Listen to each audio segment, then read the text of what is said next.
आप सभी जानते हैं कि जब वॉर होती है तो एयरफोर्स एक बहुत इंपॉर्टेंट रोल प्ले करती है और एयरफोर्स में फाइटर जेट्स की अपनी एक भूमिका है।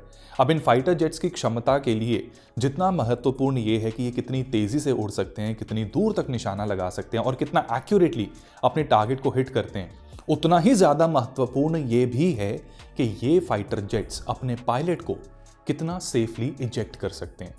और इस चीज़ को समझते हुए DRDO ने क्या किया है कि पूरे के पूरे इस एस्केप सिस्टम को भारत में ही टेस्ट करने की एक क्षमता डेवलप कर ली है यूजिंग रॉकेट स्लेड सिस्टम। अब इसकी मदद से हमें विदेश जाकर अपने इजेक्शन सिस्टम्स को टेस्ट नहीं करना पड़ेगा, जिसमें 4 से 5 गुना ज़्यादा खर्चा हो जाता था। So this means that our pilots are going to be more safe. हमारी एयरफोर्स और भी ज़्यादा स्ट्रांग होएगी और डिफेंस के क्षेत्र में आत्मनिर्भरता का जहां तक सवाल है तो हमने एक न्यू अचीवमेंट को हासिल किया है।